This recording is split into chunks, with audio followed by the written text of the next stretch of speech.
is Mark Gunn Media. Hit it! Welcome to Gunshots Straight from the Hip. I'm your host, Mark Gunn. The views expressed on this program are those of the host and guests and not necessarily reflective of anyone or any entity associated with this broadcast. I survived gunshots, knives, attempted suicides, and death from a seizure before I was 5. See, God got me here for a reason. And even as a youth, my parents said it was apparent I'd be a preacher, but I thank God that I'm a poet. See, I stayed devoted. Spoken word for me is more than Sunday mornings, Wednesday nights, poetry slams, and open mics. I don't play poet, because this gift ain't a game God gave me. He made me design each rhyme as if each line is trying to find salvation. So it's safe to say I write the hell out of a poem. Exercising demons just by speaking. See, time ain't something I'm taking for granted. So every time you see me on stage, I engrave it with the soul of Suge Avery. Maybe God's trying to tell me something. Like how the contradiction after the benediction causes conflict. So how can I reach you from a pulpit if you think I'm full of it? That's why that young kid who feels his life ain't worth living, feels his spirit's lifted from the lyrics I give him. Ain't that deliverance? What's the significance of having a gift if nobody can receive it? See, I too touch the youth, just not like Catholic preachers. Me, I'm a poet. And I know it don't make me better than anybody else. Poets never claim to be. Never say we were better persons, just try to make you better persons through our verses. And this isn't me versus churches. I just know what my purpose is. See, I stare at blank pages, and they look right back at me, asking me what is it that I have to give. Because somewhere, some little girl has had her life jaded by a rapist her mama makes her call daddy.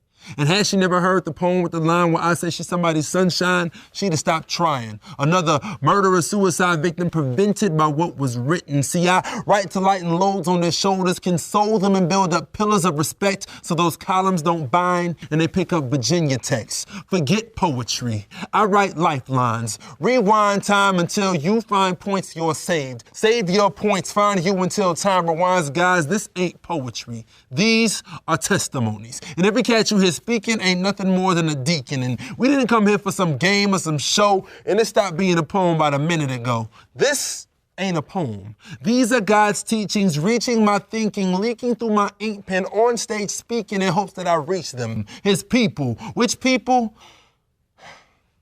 Anybody breathing.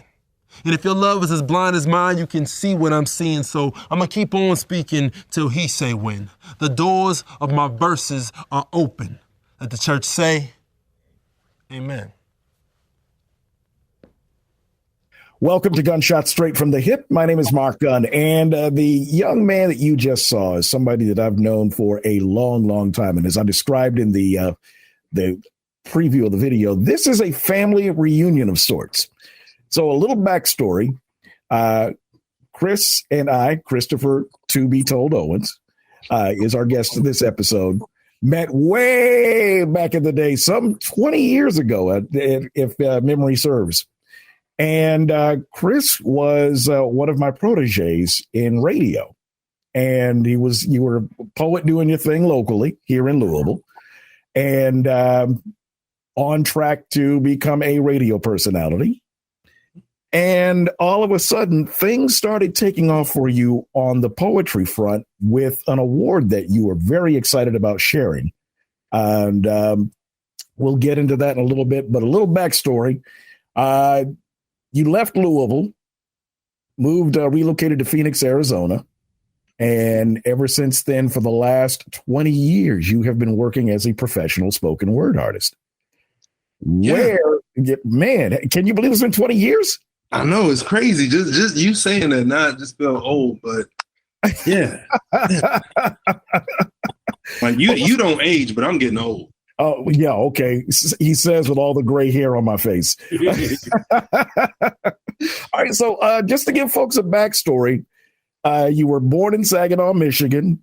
Yes, sir. And pretty much that was a big part of who you are. How did you end up in Louisville?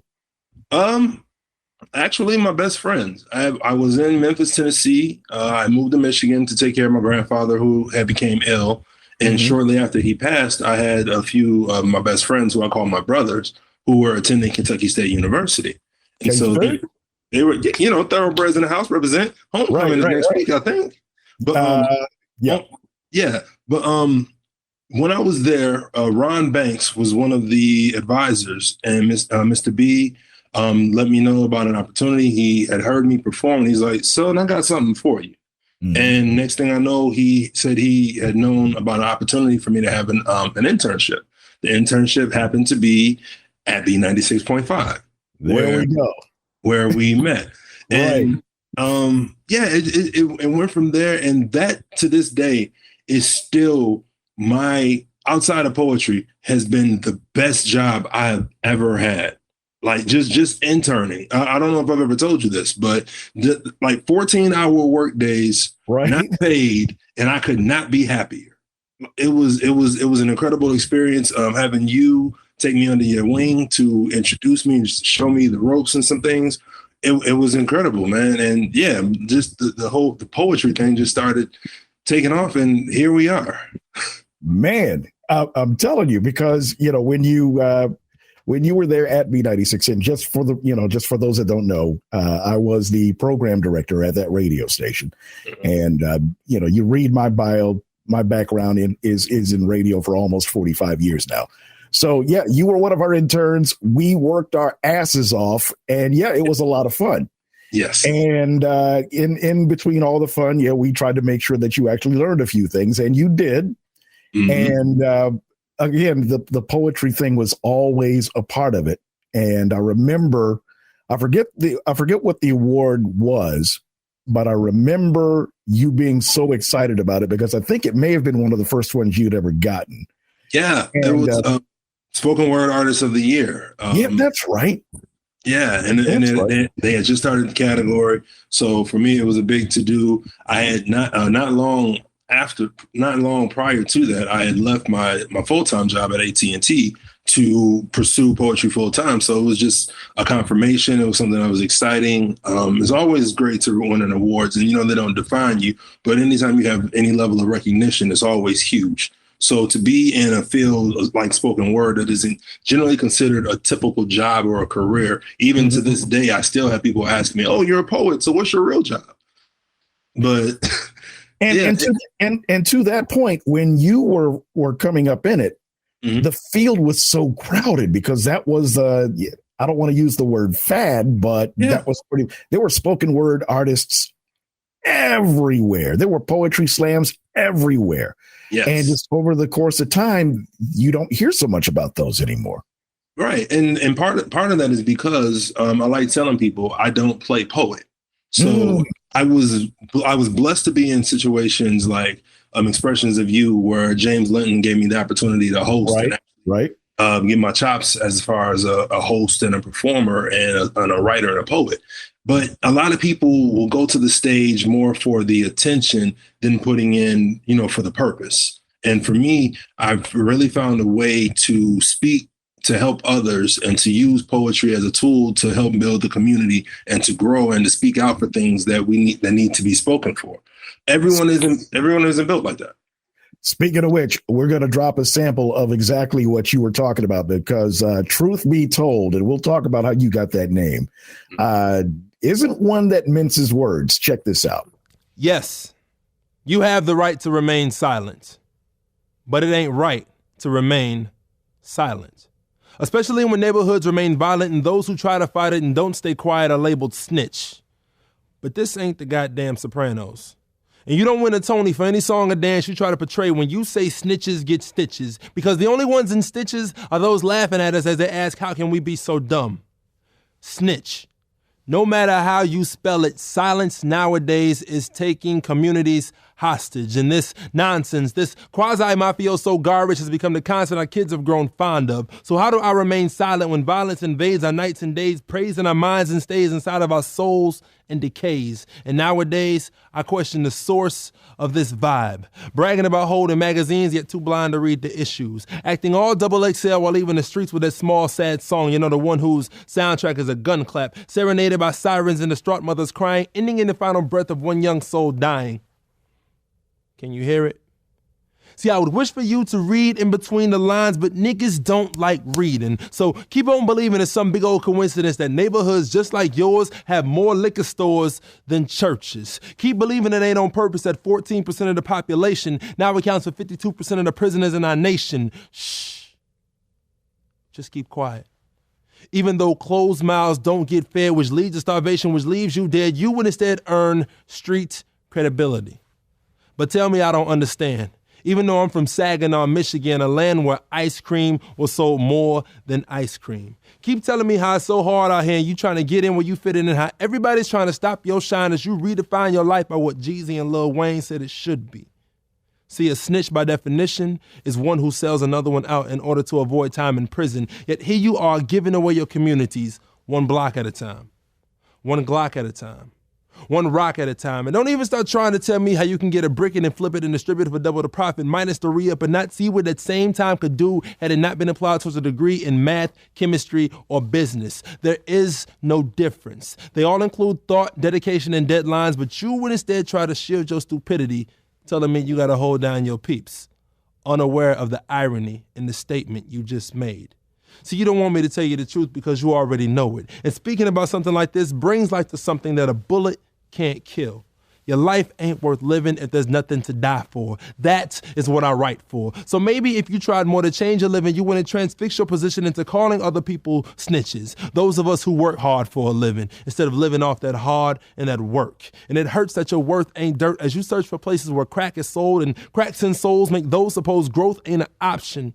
You need to stop, man. Because if you've been listening, we know by now who the real trick is that's snitching.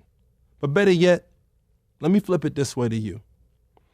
If niggas knew niggas weren't niggas, what would niggas do?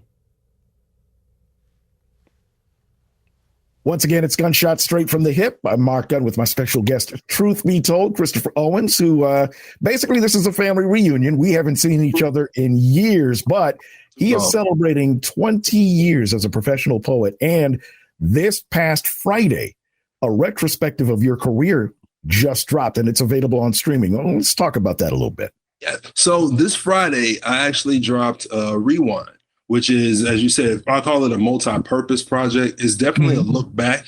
It starts at the days at Expressions of You and poems that I did from that time. Gives audiences also a chance to experience a live show if they've never seen me in person. And in addition to that, my last project that I released, Oxymoron Nicotine Neverland, was released in 2015. So I've had poems that I've performed and newer pieces that are on there as well. So you get a little bit of fan favorites, you get new pieces previously unreleased, and you get the experience of a live show. I look at it as a bridge project because it helps to bring everyone to where we are as of now. The 2 years off with COVID, it was a lot for everybody. A lot of changes that had happened, especially for me. So I'm excited to get this project out, not only to share what I've gone through already, but to get to what's to come, because there is more to come. All right, and still to go back, so we got to talk about how did you get the name Truth Be Told? You know what? Actually, my name started, I don't know if you remember this, but when I was interning, my nickname was GQ. Yeah, I remember that.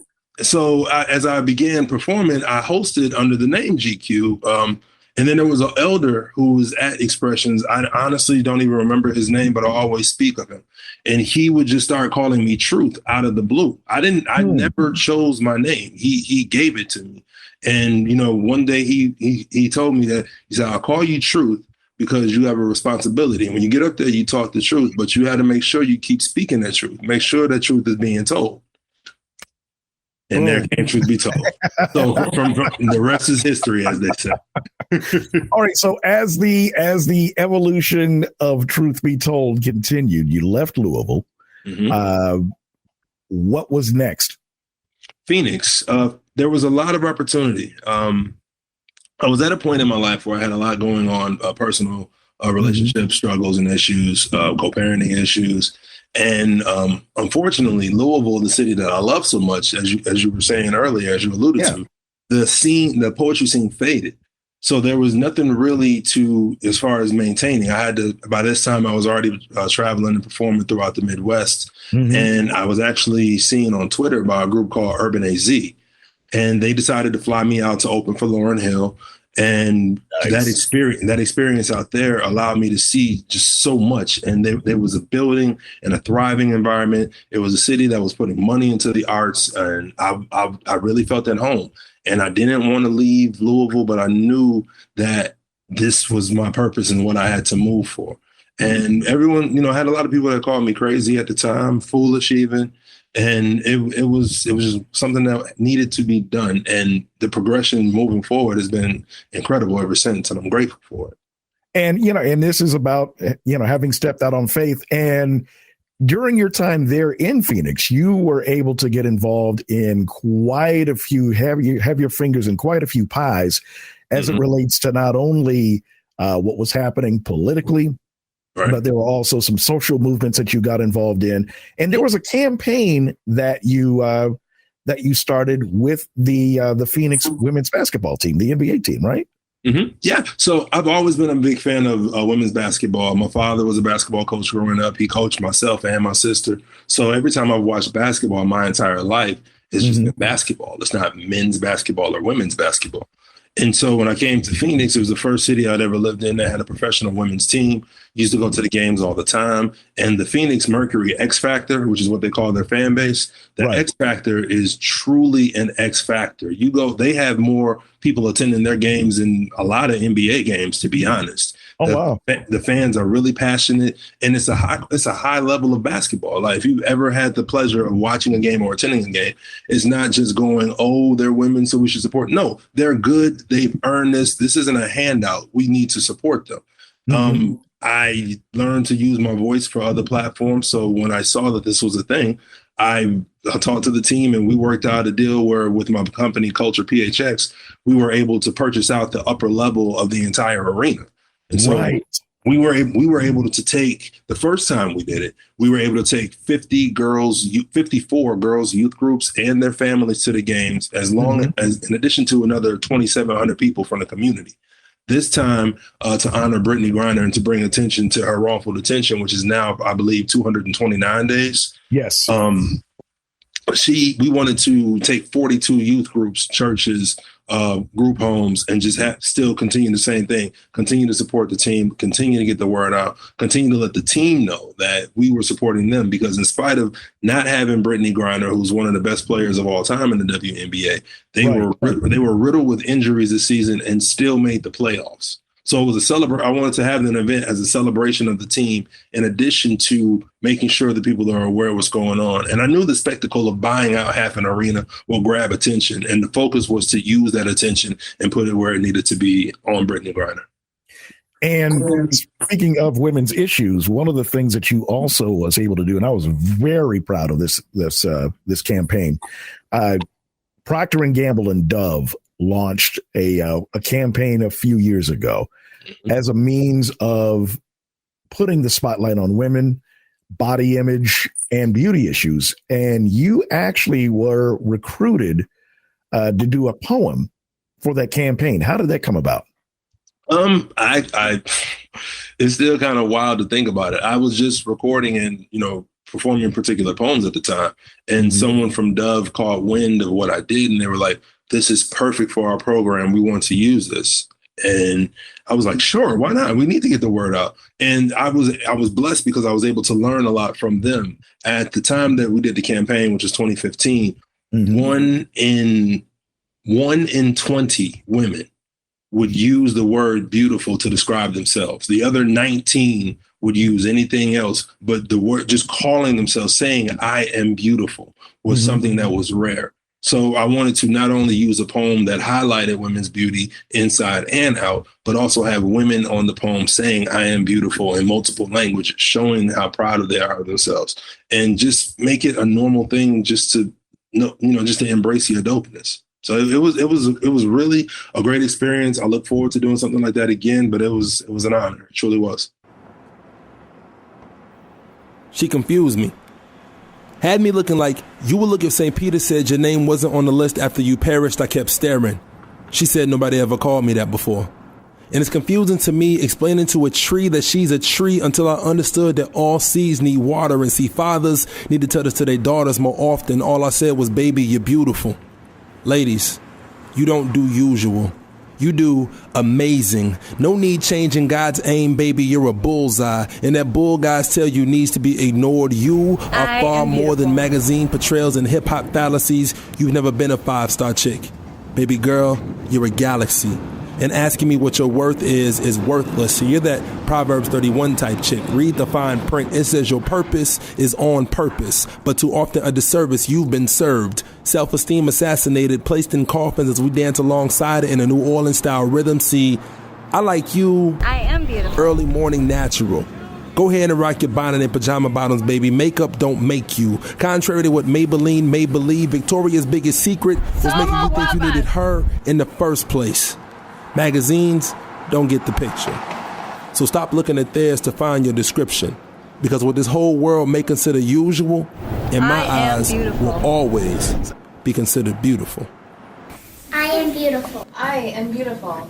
You and me are beautiful. Thank you. I'm beautiful. I am beautiful. I am beautiful. I am beautiful.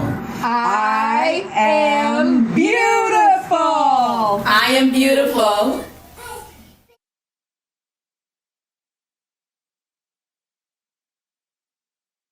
It's Gunshots Straight from the Hip. My special guest is Chris Toothfree-Told Owens, who is celebrating his 20th year as a professional spoken word artist, relocating to Phoenix, Arizona, where you have been making a huge, huge difference ever since. So I did talk about the fact that not only were you dealing with women's issues, you were dealing with political issues. And one of the last pieces that I saw you do was addressing Senator Kristen Sinema, who, if you pay attention to politics, she is a Democrat, but along with Joe Manchin, may as well be Republicans. Basically, they, for whatever, well, she's got a lot of people in her pocket. So let's put it that way. I'm not even gonna lie about that. She's been bought and paid for. That's exactly. You did a piece that addressed her specifically, and I remember you telling me about it, that you were getting it ready. How were you approached to do that? I was reached out there. Someone from the NAACP. Actually, no, I'm sorry. Forgive me. Alejandro Chavez, Cesar Chavez's grandson, reached out. Wow. Okay. And let me know what was going on. There was a voting rights event that was going on. I'm actually hosting an event later on today as well. But it was making sure that we address to the community the importance of voting. And I've always been the kid. I watch politics like people watch ESPN. It's important to me to know what's going on and who representatives are. And as you were saying, poetry has allowed me to navigate through different arenas, which I'm blessed for, because I've been able to bring the same message that I had at the open mics at Expressions to Congress, to state Congress. And it's been an amazing thing. And it was just one of those things where we needed to make sure people knew what time it is, for lack of a better term. I like being an artist because times like this through our society is our responsibility to make sure that we grab America's attention. And so with Lift Every Voice, the poem that you're talking about, which is actually the first single off of my next EP, which will be the single will be out next week. Okay. And just because of the time that we're in, I can't wait for marketing purposes. It's important to have a message. And just like with that poem, it was important to get the message out, get the word out, let people know what's going on, and let these state representatives know that we are paying attention to them. What do you call a democracy that doesn't protect its citizens' right to vote? You call it what it is. You call it broken. Last summer, Derek Chauvin had his knee on George Floyd's neck. Breonna Taylor was murdered where she slept. We voted. And the response was an insurrection attempt on Capitol steps and 400 laws written to restrict votes where we rest. Y'all got to see how this all connects. Worse yet, the GOP's lawyer told the Supreme Court to its face that protecting voting rights, that democracy, hurts Republicans. Let's call this what it is, y'all. Democracy hurts white supremacy. And we can no longer afford to ignore the elephant in the room or expect help from elephants who view black and brown voices as insects to be stomped out. This is a warning. What do you call a democracy that's not a democracy for all? It is apartheid South Africa reinvented, intended on keeping political power in the whites-only section. Question: when has historical progress for minorities ever come under bipartisanship? Answer: nowhere near as many times as the filibuster has been used to prevent it. Meanwhile, Kirsten Sinema and Joe Manchin stand like cops in Minnesota, hands in pocket while the racist filibuster squeezes our democracy, barely breathing, barely speaking. Meanwhile, our so-called representative is more focused on social media posts than her co-workers trying to kill her constituents' votes, which either makes her aloof, insincere, naive, stupid, or complicit. Now, which is it? This isn't the time for political theater, Ms. Sinema. We've seen this movie play out throughout Reconstruction, come in the form of a so-called Southern Compromise, disguised as states' rights, disguised as protected racism, which birthed the nation, which birthed the Klan. Ma'am, we've lived through this nightmare and still do. As a black man in America, I've grown accustomed to be shown how white lies, laws, and violence threaten black and brown lives. I know trouble when I see it. Maybe that's why they don't want us to go to schools to teach it. Maybe that's why they don't want us speaking or raising our voices at polls, because elections are supposed to have consequences, but racists don't believe in accountability from those they don't view as equal. This is a warning. It's time that we make amends with the fact that our amendments never mended America's racism, or that this nation is far from fulfilling its promise for everyone. Martin told America nearly 60 years ago that she was then a century overdue in doing right by its people of color. Those same manacles and chains remain today through legislation. 6 decades later, we are on the democracy's edge. And instead of removing racist rules used to try to subdue us, now, not in 2017, not in 2018, now we hear talks of bipartisanship from those more focused on power than the people. Voting is power for the people.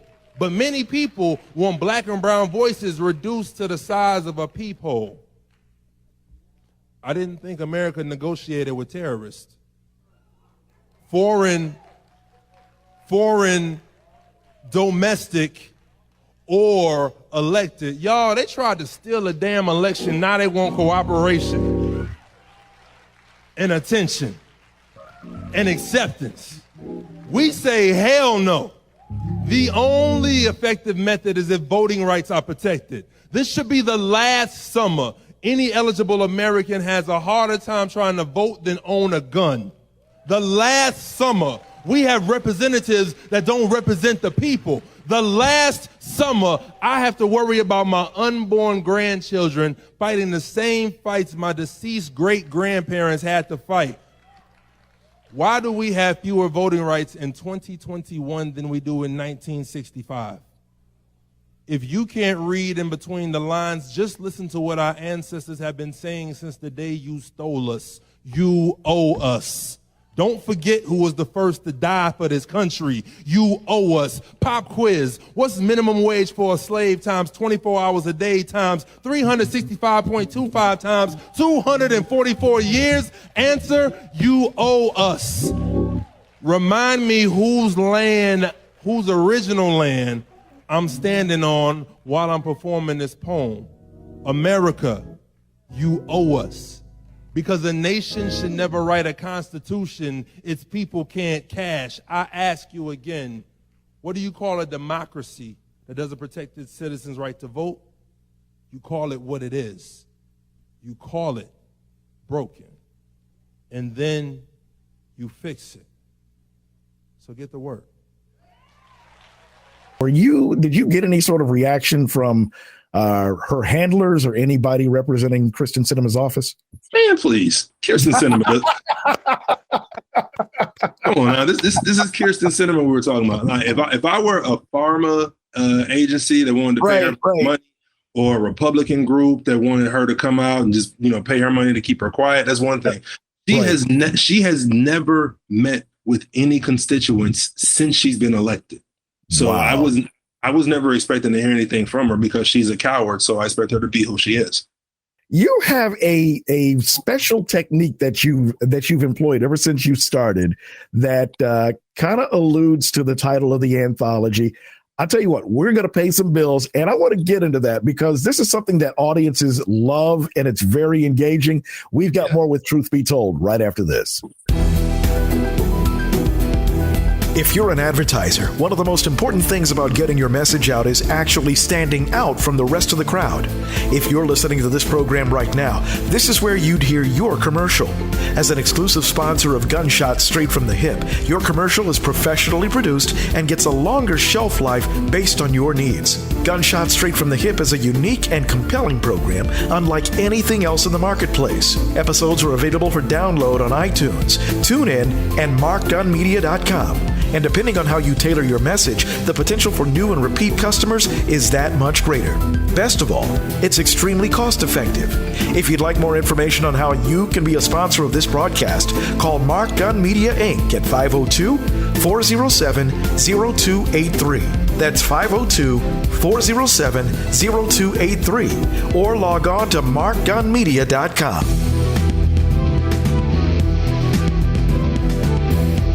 For downloads of this and past episodes and information about all the multimedia services we offer, log on to our website at www.markgunmedia.com.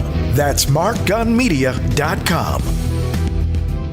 Welcome back to Gunshots Straight from the Hip. My name is Mark Gunn. My guest, my little brother, Christopher Truth Be Told Owens, who is celebrating his 20th year as a professional spoken word artist, has a new project that just dropped this past Friday called Rewind. We're going to get into this. Is a technique that you've employed. You know what? Wait, rather than me talking about it, I want to let you see exactly what we're talking about here. Check this out.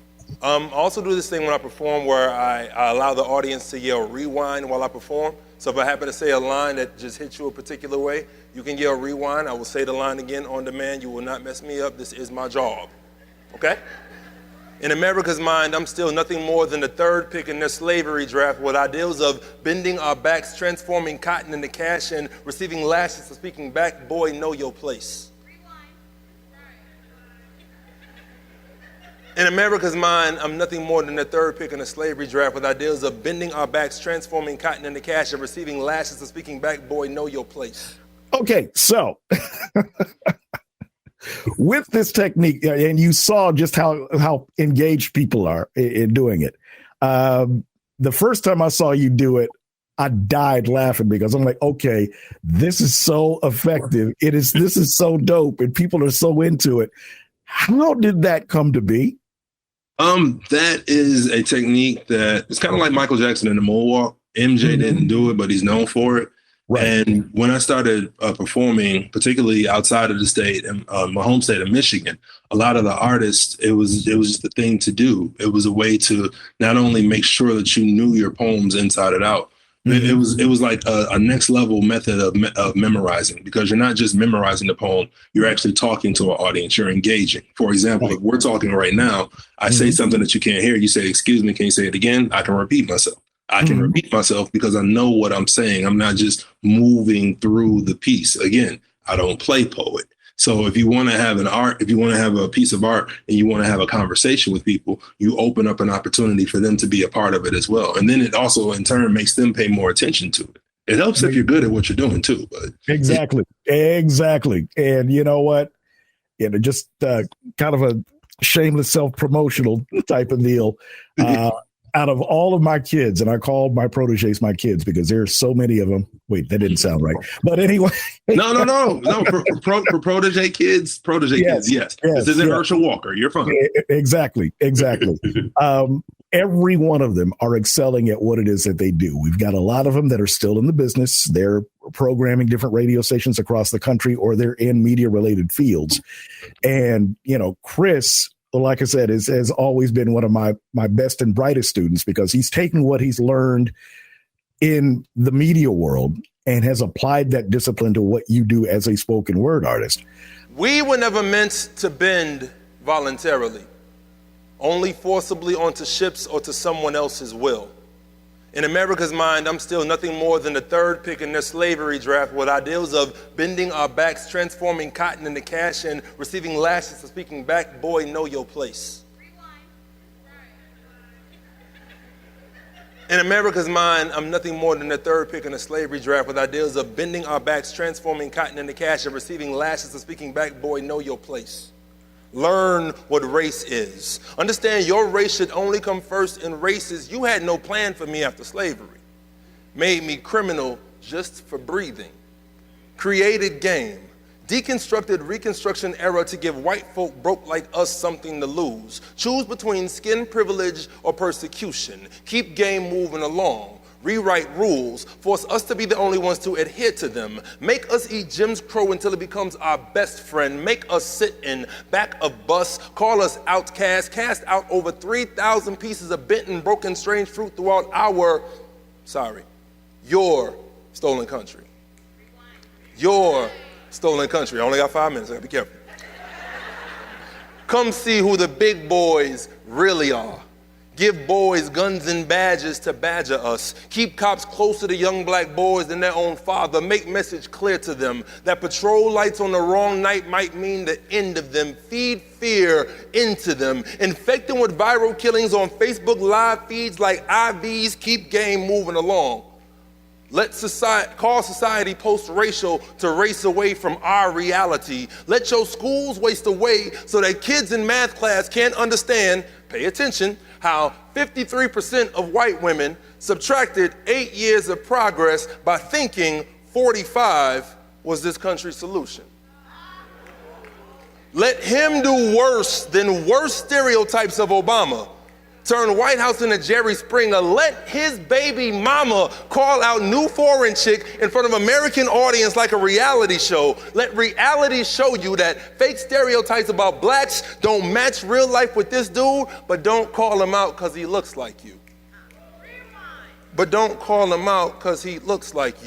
Ignore a decades-long war on drugs. Call us thugs, but call heroin addicts opioid victims because they look like you. Ignore a decades-long war on drugs. Call us thugs, yet call heroin addicts opioid victims because they look like you. Play anthem. Francis Scott's Songs in the Key of White. Force so-called free men to stand for soundtrack to their own Holocaust. Cost them sponsors if they talk. Cost them money if they talk. Cost them lies if they talk. Make sure them boys know they place. Place journalists, what up Jamel Hill? Place journalists to higher standards than so-called commanders-in-chief. Demand we speak only when you tell us to. Call my black women sassy or opinionated for taking a position other than missionary or doggy style. Call my black women sassy or opinionated for taking a position other than missionary or doggy style. Meanwhile, keep ignoring the blood that's falling from the leaves. Capping us is why Kaepernick took a knee. Yet watch them steal the narrative like slaves were stolen overseas. Enjoy the irony of free men protesting while being ridiculed by star-spangled wearing hypocrites who sit, because wearing a shirt or drawers with a flag on it is against the law. U.S. flag law, go ahead and Google it. Keep telling yourself game don't exist, yet make your television the closest black people come to your residence. Say, I don't see color, therefore making ignoring my black pain that much more evidence. Don't get the message unless the messenger looks like you, because we ain't friends, right? We're only here to entertain and sustain you. Maybe that's why 6 years ago when I moved here with dreadlocks down to my butt, every white person I introduced to said, "You look just like Larry Fitzgerald or Lil Wayne, dude." It's the same game. You see us all as the same, so you ignore our pain as if it's martial law. That's why you didn't pay attention until Marshall talked. That's how you skip over 400 years of history for a 4-minute rap freestyle from a white guy. Because white privilege is just like Facebook. You can't hear me speaking if we ain't friends to begin with. Because white privilege is just like Facebook. You can't hear me speaking if we ain't friends to begin with. And we ain't been friends for a long damn time. Because if we were friends, it wouldn't have taken this poem to make the obvious evident ever since we've been here. We were never meant to bend voluntarily. Yet here we stand. You cannot ignore us. You will not derail our narrative. Understand it is not your job to police my pain. Understand your silence is white supremacy's accomplice. Understand, America, you have a lot of work to do because my people did enough for free already. We touched on COVID a little bit ago.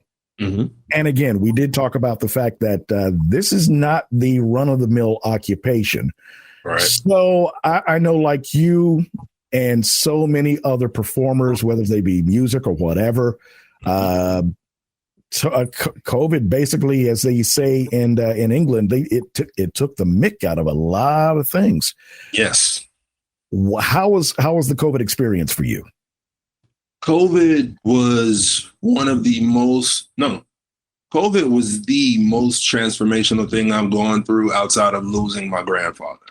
Mm-hmm. It was a lot. I went through in an 18-month period, accusations and people attacking my character, losing 6 family members. And then not only that, but having to pivot as far as a career and what to do.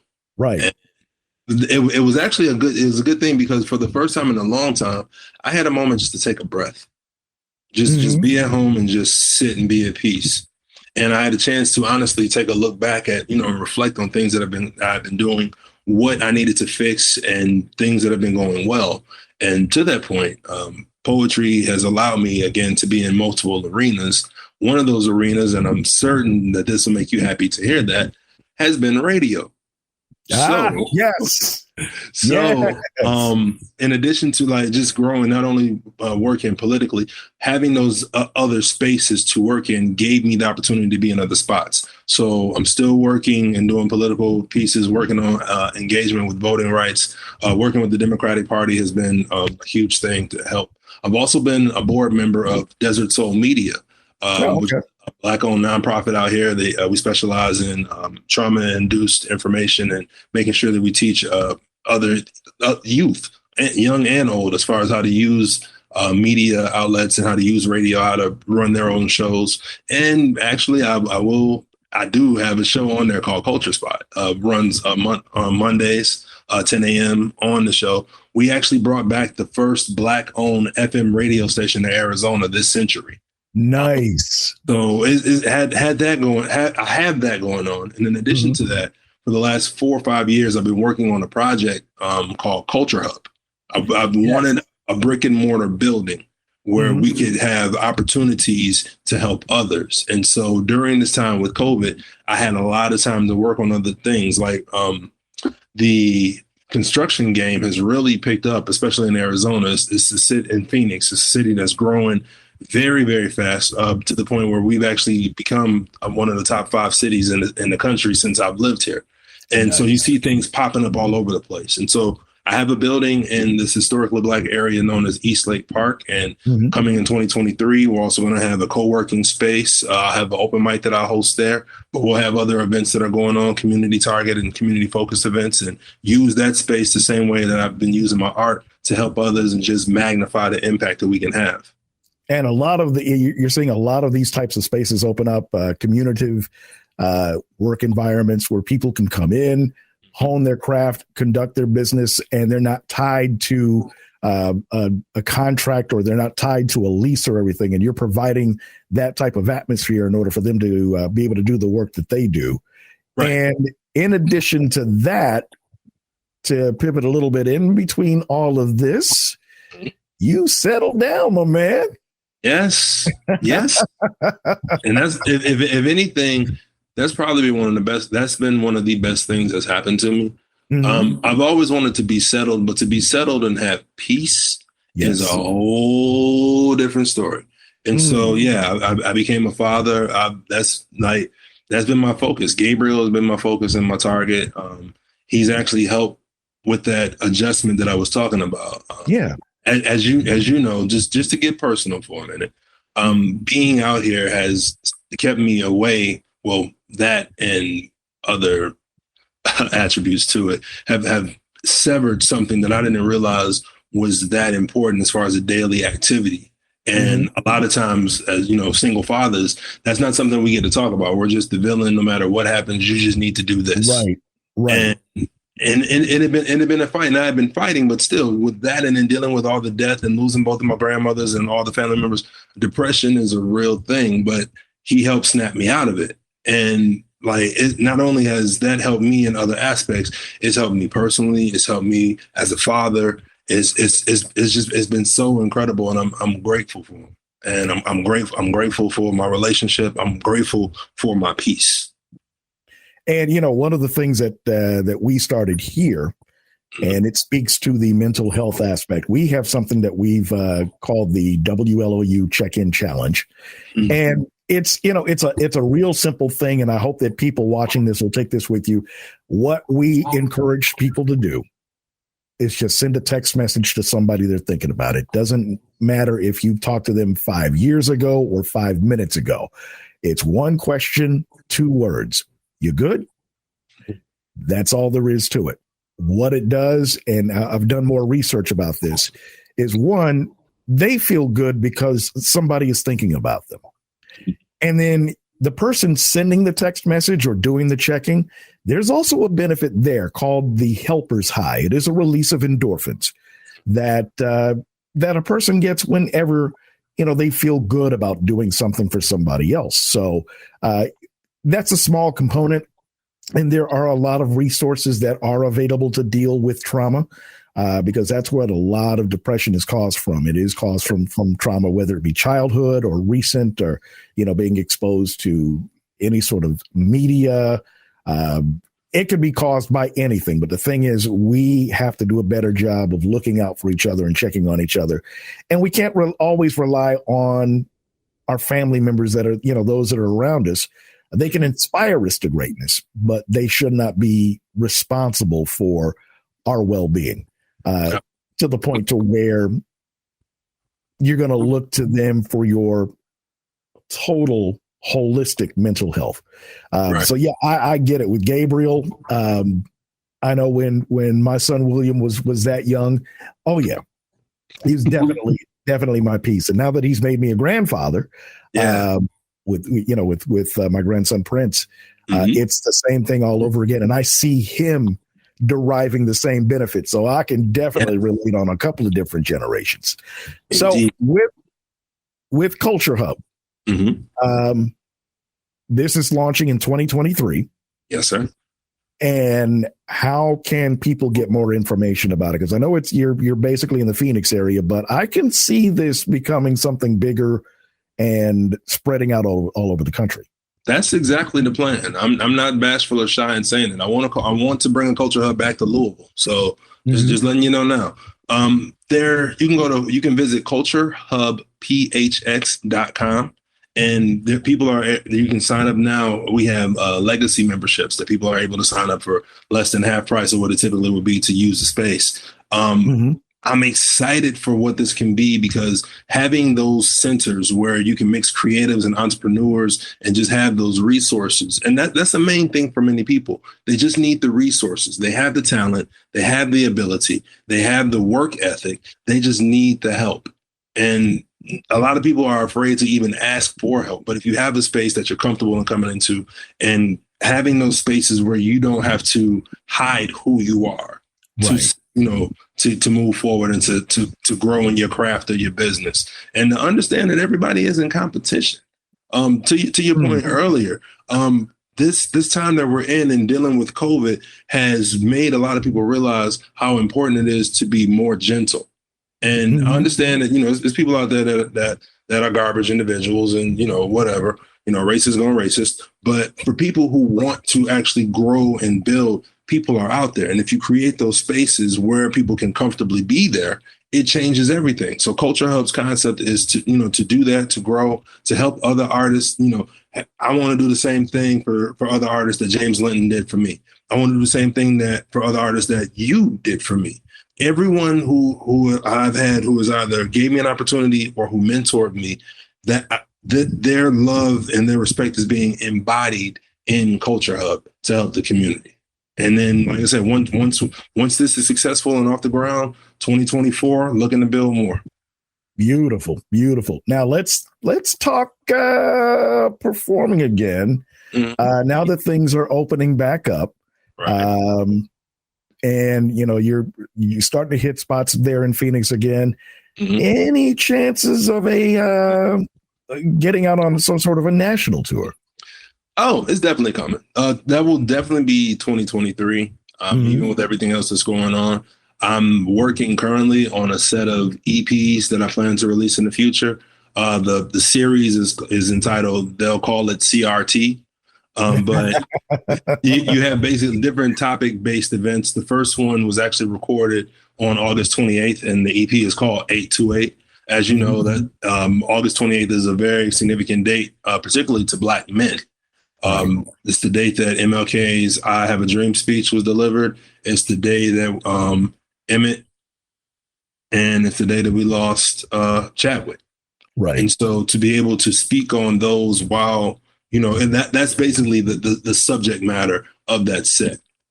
With spoken word, again, and being such an unusual occupation to have professionally. Right. And this being your 20th year of being able to do this, what has been and this is such a cliche question, what has been the secret to your longevity as a spoken word artist? Consistency. Is really, really simple. And the reason a cliche is because, usually it's true. But everyone I feel like a lot of people ask that question in order to find something different. But generally, the answer is the same. If you are consistent with what you do, you don't even have to be great at it. But if you are consistent, you will naturally get better at it and just showing up, treating people with respect. Like if something is your purpose and you find something that you enjoy doing, you're going to continue to do it. You're going to work at it. So it's the reason why I didn't work out in the corporate world. I've worked longer for myself than I did in the corporate world because just some stupid stuff you can't, you don't want to have to deal with. And you want to follow. Right. If you want to follow what you're doing, if you put the work in, you can make it happen. You have to be able to find resources, find other people who are doing it. Understand everyone isn't your competition, but everybody for damn sure is not your friend. Amen. And then just move, like appreciate those who genuinely appreciate you and not for transactional purposes. Like if you treat what you're doing like a business and you put the work in, you'll be amazed at what happens. You may have highs and you may have lows, but I've been able to, like you said, this is the first time, and actually 20 years for me, just to be fair, 20 years for me will be March. Wow, man. I've been writing since 2001. The first time I performed in Louisville was March 15th, 2003. And I left my job to only do this in 2010. But yeah, 20 years will be 2023. Oh, okay. So yeah, we're right on that point. And it's just been so much, just looking through everything, having a support system, doing the work, whether it's at Expressions or whether I was at K-State or whether I was out here hosting One Mic Stand or whatever events that you're doing, interviews. Be consistent, show up, do the work, enjoy what you're doing. Understand that is not about you, what you're doing. And I think if you come from that position of service, the rest will handle itself. Man, and speaking of the retrospective, how can folks get a hold of it? Oh, you can download Rewind on any major streaming platform. Feel free to also visit truth.told.net. You can see my website. Download it from there as well. There you go. So if you want some really, really thought-provoking, funny, sometimes it may piss you off depending on what piece you're listening to. If you want spoken word that evokes emotion, plain and simple, you got to check out my man, Truth Be Told. I'm telling you. Like I said, family and we try to keep up with each other. Real world, real life gets in the way. Yeah. But anytime that we get to talk, whether it's a brief conversation on the phone, I can hear that smile in your voice. And that is a beautiful thing. And I'm, brother, I am just so proud of you. I've always been proud of you, and you know that. So it still means the world to hear. I'm proud. I'm sorry for interrupting, but I'm proud of you. You have been amazing. You have helped so many individuals, myself as well. We cannot thank you enough. So the only thing that we can do is be for others what you've been for us. So thank you for showing me that. And thank you just for being Mark Gunn. Just, bro, you are amazing, and I'm grateful for you. Yeah, the feeling is mutual. Trust me. Once again, let's give everybody your socials one more time so they know where to find you. They know where to download the retrospective, and definitely we're going to keep in touch as you get the career hub, the creative hub up and running. Absolutely. So if you're on Instagram, just at Truth Be Told, Twitter, Truth Be Told Poet. Not really on Facebook too much, but you can go on the Truth Be Told page. I do check in on that. And just truthbetold.net is one of the best ways to catch me. You can send out a message. We have actually different packages that you can get, where you get notebooks, T-shirts, the whole nine. Check it out. It's definitely worth it. And I promise you won't be disappointed. All right. Once again, this is Gunshot Straight from the Hip. My special guest, my brother, Truth Be Told. Be on the lookout for more from Phoenix, Arizona, and we will see you on the next episode. This is Mark Gunn Media. Hit it!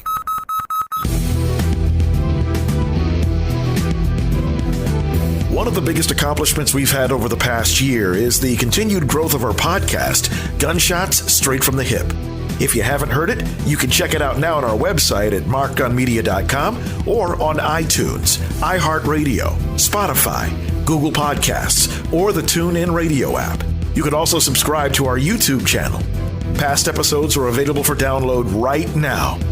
Each episode is written and produced from a perspective not heard enough in this medium, the Black perspective.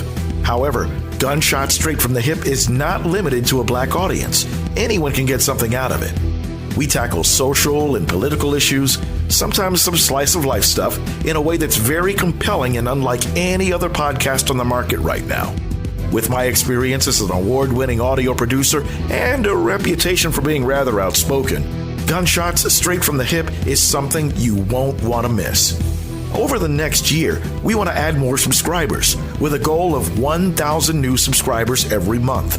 If you haven't joined us yet, go to our website at markgunmedia.com and hit the podcast link. You could also subscribe wherever you get your podcasts. If you're already with us, thank you. We just ask that you turn your friends and family on to us. Remember, we have a goal of 1,000 new subscribers every month, and we can't do it without your support. That's Gunshots Straight from the Hip, available right now at markgunmedia.com, iTunes, iHeartRadio, Spotify, Google Podcasts, or the TuneIn Radio app. You can also subscribe to our YouTube channel. Thank you. You've been listening to Gunshots Straight from the Hip. The views expressed are those of the host and guests and not reflective of any business entity or anyone associated with this broadcast. If you have any comments or want more information on how to be a sponsor, log on to our website at markgunmedia.com or call us at 502-407-0283. That's 502-407-0283. Thank you for listening. Mark Gunn Media. No hype, no hoopla, just damn good work.